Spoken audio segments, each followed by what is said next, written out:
All eyes are on the U.S. Supreme Court as the nation awaits a ruling from the court on whether to ban mifepristone, the medication that's used in more than half of abortions in the U.S. We turn now to the analysis of Brooks and Capehart. That's New York Times columnist David Brooks and Jonathan Capehart, associate editor for The Washington Post. It's always great to see you. Hi, Jeff. Good to be with you. So, Jonathan, if the court is even weighing this question of national access to mifepristone, really reflects the ways in which the post-Roe anti-abortion movement has escalated its effort to eradicate abortion rights everywhere. Yeah, but this is not surprising. When the leak of Alito's Dobbs draft, of what we now know as the Dobbs final decision, the alarm bells started going off immediately about what this would mean for abortion rights, but also what it would mean for other rights. And there were conversations about, if they do this, what then does that mean? Will they go after medication abortion? And with the overturning of Roe, I've seen this is a pattern. The dog catches the car, it goes to the states, and then the states go hog wild and pushing the envelope. We saw that after Shelby v. Holder, where states, once they were given the right to change their voting laws, they did it, and they went the extra mile. And what we're seeing here is states doing the same thing. And now the danger here is that the Supreme Court is going to allow them to do it.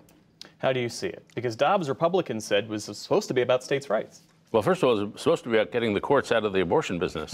And so the whole logic was that we'll throw this back in the democratic process. And the idea that they would have the scientific knowledge to overrule the FDA strikes me as pretty audacious for a set of judges. And so the fact that this is even a tough call for the Supreme Court is mystifying to me. It should not be a tough call. As for whether the anti-abortion movement ups their demands, I mean, if you're an activist and you believe it's the killing of the most vulnerable people in society, I don't blame them. The question for Republicans is how to handle it politically. And so you're seeing in the United States Senate, most of the leaders, the establishment types, John Thune, John Cornyn, from John Barrasso, all the Johns, I guess, they don't want to have a national policy. They want to let the states, and not personally, I think that's right for the civility of our country. People in different states have radically different views on abortion. That's what the federal system is for. Let's let them do it.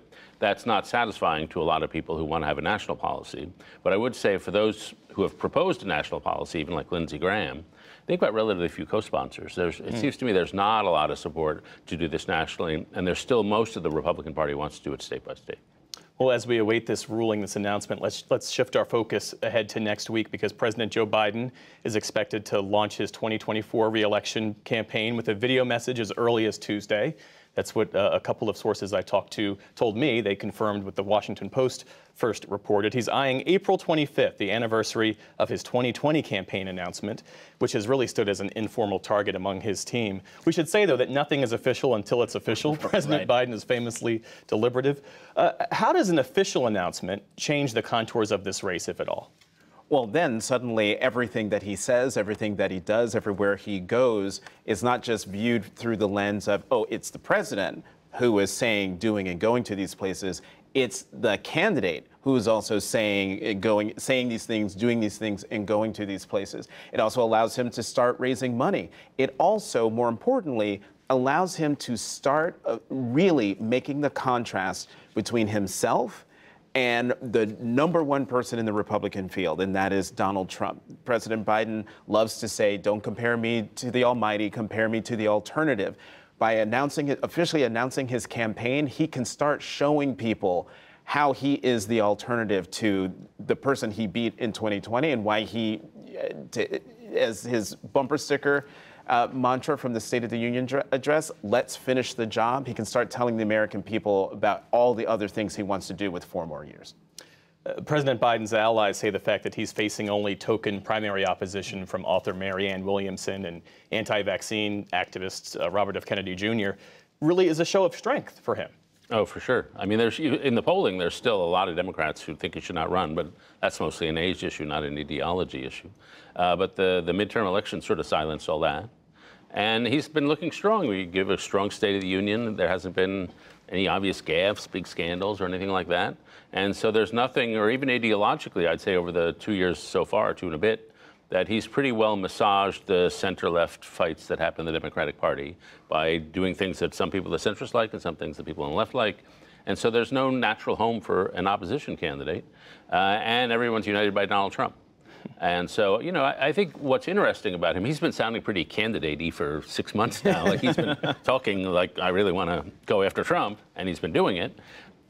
You know, I think what has to concern the White House a little is they've had improving inflation, a lot of good domestic policy achievements. Republicans have staked out some pretty extreme ground on a lot of issues. And if you look at the polls, it's still reasonably close. His approvals are still in the 46s. And it could be that we're just in an extremely partisan, divided country, an extremely cynical country, where on the national level, nobody, and this is global, no national leader gets popular anymore. No national leader gets to 55 because there's so much cynicism across the Western world. Yeah. Jonathan, I remember covering then-candidate Joe Biden back in 2019, and there was this moment where he suggested, and his aides did too, that he would be a one-term president, that he would be this transitional figure.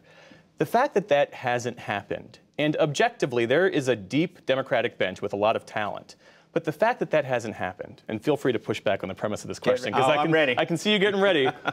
How is it that 4 years later, Joe Biden is apparently still the only Democrat who can pull together a wide, potentially winning coalition? Well, remember, when Joe Biden said, I don't know what his people were saying behind the scenes, he did say he would be a transitional figure.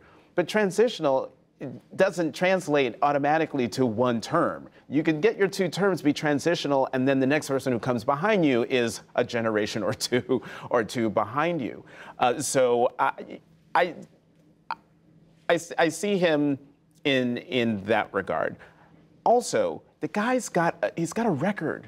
He's got a record of achievement that is startling for a lot of people who've been watching this for a long time. A guy whose approval ratings are, you know, below 50%, hovering in the high 30s.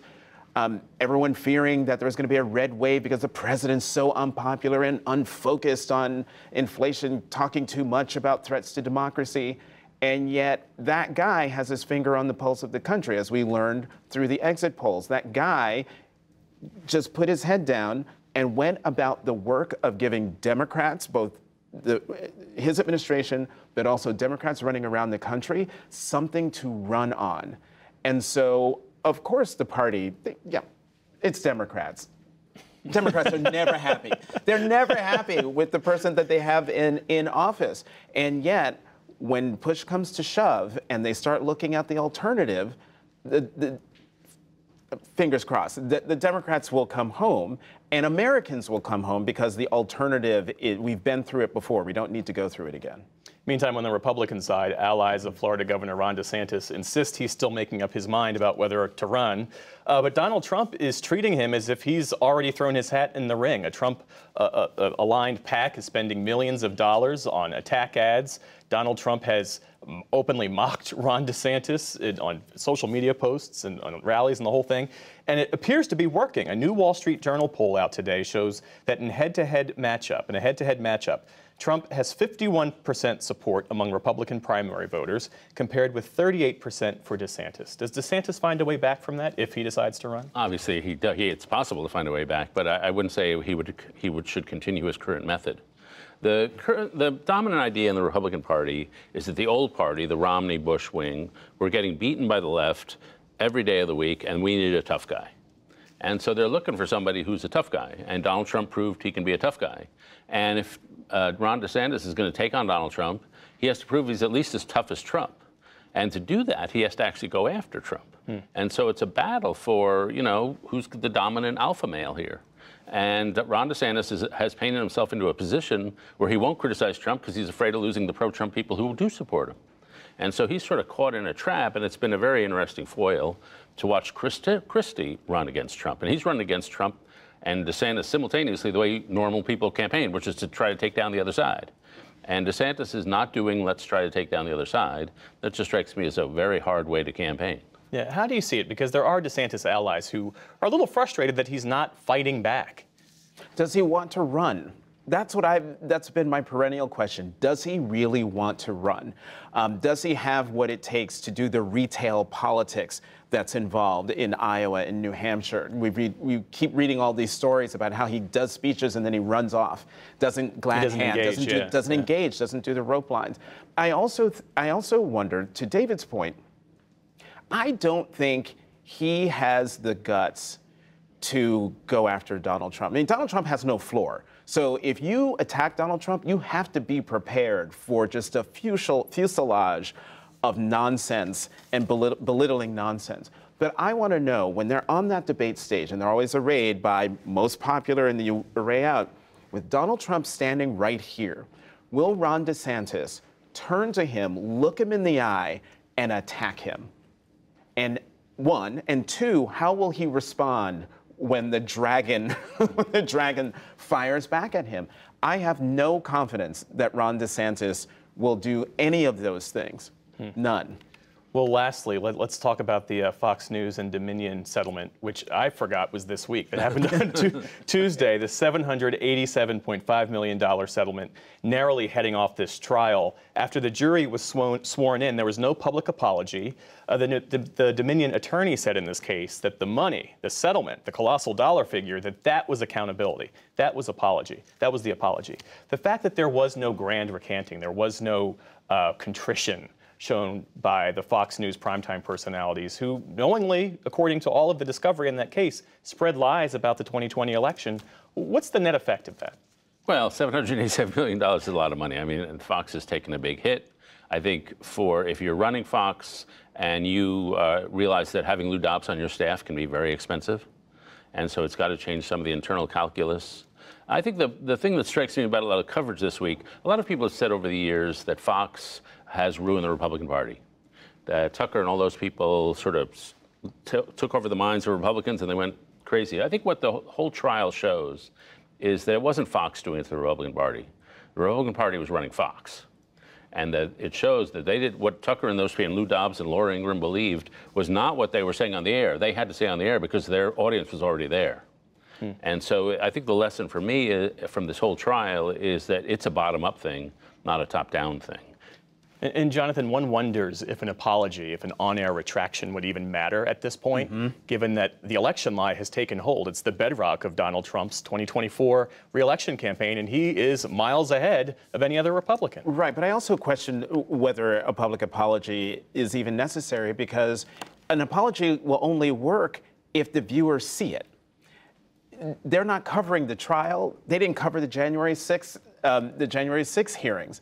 The hope is, because of the discovery and all the text messages and emails that we've learned, where we know that they were telling lies, that it somehow trickles down and gets to that audience so that they finally start to see how they've been lied to.